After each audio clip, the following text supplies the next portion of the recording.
ఇవాళ జరుగుతున్న పరిణామాలను దృష్టిలో ఉంచుకొని నామినేటెడ్ పద్ధతికి స్వస్తి పలుకుతూ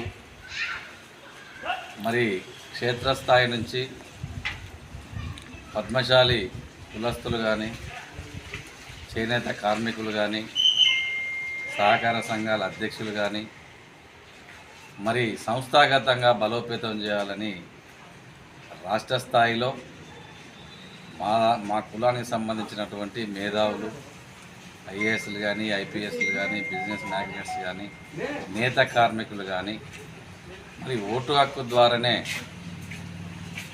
మరి ప్రజాస్వామ్య పద్ధతిలో రాష్ట్ర అధ్యక్షుడిని ఎన్నుకొని రాష్ట్ర కార్యవర్గం ఏర్పాటు చేసుకొని ఆ రాష్ట్ర కార్యవర్గాన్ని దానికి అనుబంధ సంఘాలు కూడా అనుబంధ రాష్ట్ర మహిళా సంఘం కానీ యువ సంఘం కానీ చేనేత సంఘం కానీ మరి రాష్ట్ర లెవెల్లో మరి మేము కూడా దాన్ని నిర్మాణం చేసుకోవాలని ఒక సంకల్పంతో ఇవాళ ఈ నిర్ణయం తీసుకోవడం జరిగింది. ఈ ఓటు హక్కు వినియోగించుకోవడానికి దాదాపుగా వర్ధనపేట మండలంలో మరి 3000 మంది ఓటర్లు ఉన్నారు. రాష్ట్ర నిర్ణయం తీసుకోవడం జరిగింది. ఈ ఓటు హక్కు వినియోగించుకోవడానికి దాదాపుగా వర్ధనపేట మండలంలో మరి 3000 మంది ఓటర్లు ఉన్నారు. రాష్ట్ర స్థాయిలో అయితే 68,000 మంది మరి మా కార్మికులు అనుకోండి, పద్మశాలి కులస్తులు అనుకోండి, చేనేత కార్మికులు అనుకోండి, ఇవాళ శాశ్వత సభ్యత్వం కింద 1000 రూపాయలతోటి మరి దాన్ని నిర్మాణం చేసుకుని సభ్యత్వ కార్డు ఇచ్చి ప్రతి ఎలక్షన్ కూడా ఐడి కార్డు మాదిరిగా దాన్ని ఉపయోగించుకోవాలని చెప్పి మరి ముందుకు రావడం జరిగింది. అడుగుతూ ఉన్నారు, ఎందుకు మీకు ఈ వ్యవస్థ ఏర్పాటు చేసుకున్నారని. ఎందుకు మరి నామినేటెడ్ పద్ధతికి స్వస్తి పలికిందని అంటే మేము ఒక నిర్ణయం తీసుకున్న దాని వెనుక అనేక చరిత్ర ఉంది.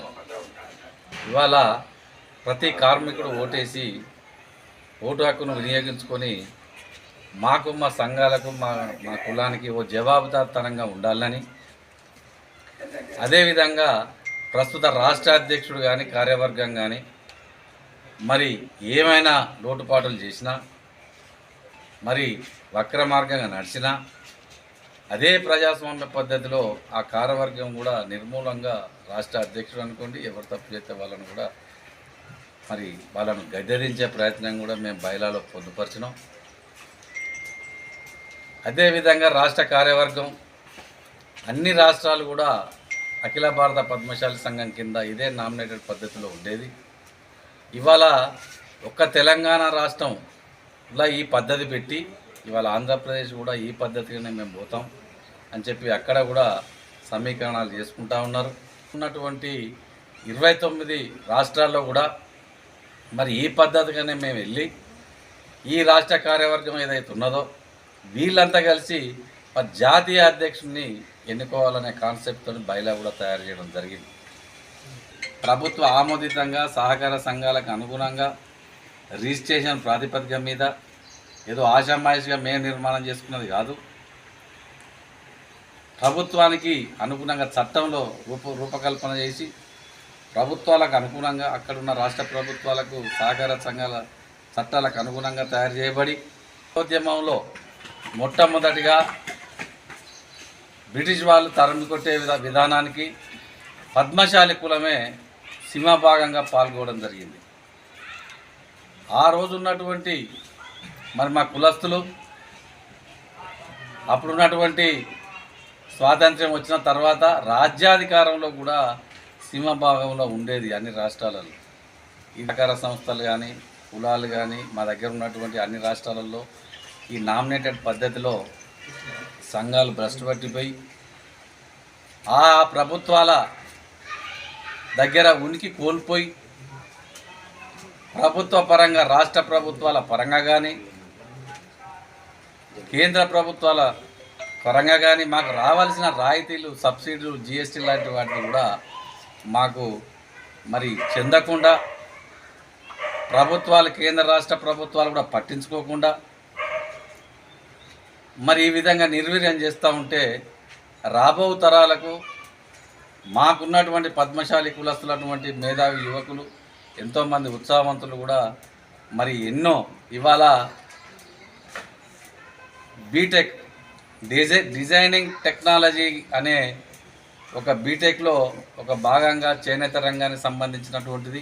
అది ఒక భారతదేశంలో ఒక అహ్మదాబాద్లోనే ఉన్నది.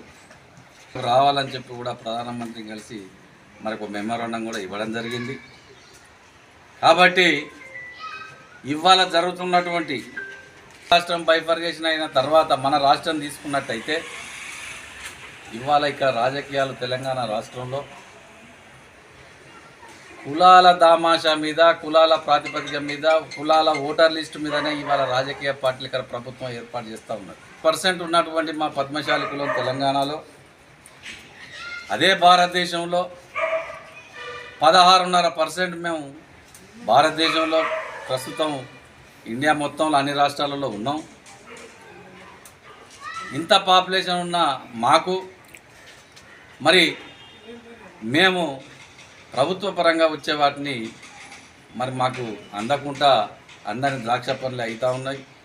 పద్ధతిలో ఎన్నుకోబడి ప్రభుత్వాలు, కేంద్ర రాష్ట్ర ప్రభుత్వాలకు కూడా సమిష్టిగా మేము మా మెమోరాండం ఇచ్చి మాకు రావాల్సిన రాయితీలు కానీ టెక్స్టైల్ రంగాన్ని కూడా పెద్ద ఎత్తున ఇక్కడ బలోపేతం చేయాలి.